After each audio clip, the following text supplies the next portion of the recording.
विजय वडेट्टीवार आता आपल्या सोबत आहेत। सर, ज्या पद्धतीने राज्यामध्ये ज्या घटना घडतात, कायदा सुव्यवस्थेचा प्रश्न निर्माण होताना दिसतो, तुम्ही सातत्याने या संदर्भातला मुद्दा मांडत आलेला आहात। पुण्यात सुद्धा 3 दिवसांमध्ये 3 हत्यांची घटना घडलेली आहे। विरोधी पक्षनेते म्हणून काय नेमकी तुमची प्रतिक्रिया? महाराष्ट्रामध्ये गृहमंत्री म्हणून अपयशी गृहमंत्री म्हणून, फेल्युअर गृहमंत्री म्हणून महाराष्ट्राच्या इतिहासात नोंद होईल अशा प्रकारचे गृहमंत्री राज्याला लाभलेले आहे। याचं कारण असं आहे की कायदा सुव्यवस्था सांभाळण्यामध्ये त्यांना पूर्णतः अपयश आलेलं आहे, म्हणून त्यांना अपयशी म्हणतो आम्ही।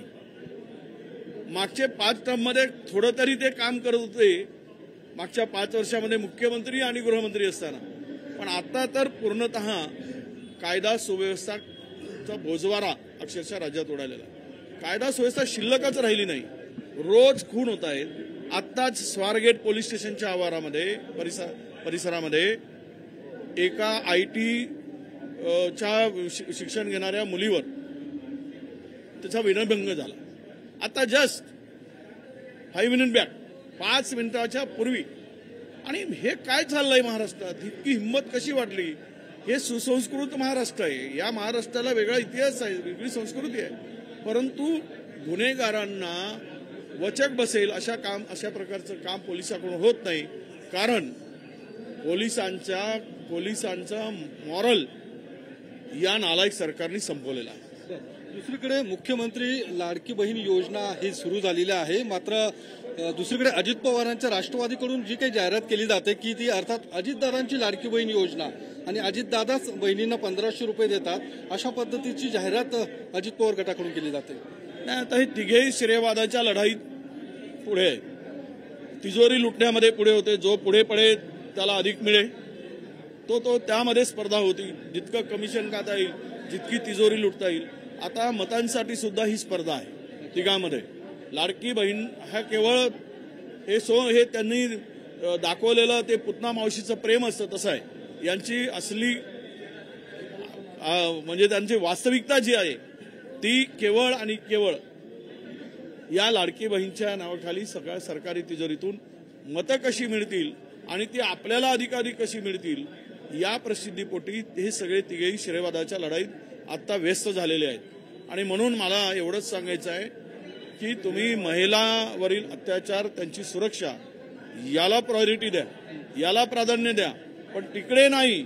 आणि रोज इव्हेंट 100 मीटरचा रॅम्प लावतात आणि त्या रॅम्पवर चालतात, म्हणजे हे रॅम्पवरचे फॅशन शो करायला निघालेत तिघेही। म्हणजे हे नाचे ठरलेत महाराष्ट्राचे, हे महाराष्ट्राचे तिघेही नाचे आहेत।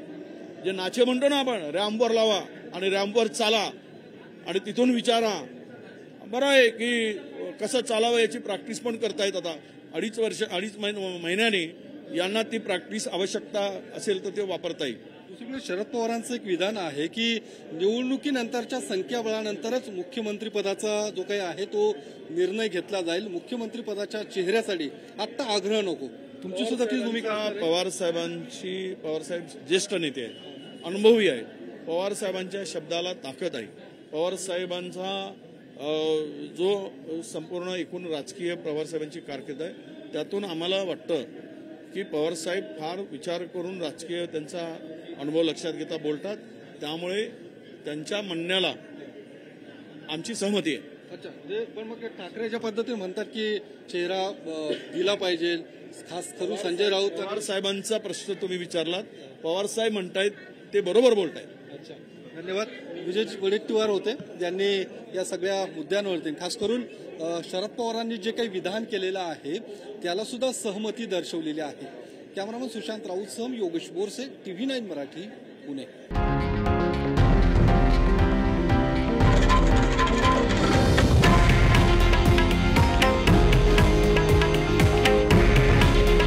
हे आहे देशातील नंबर 1 न्यूज नेटवर्क आणि आपण पाहत आहात TV9 मराठी।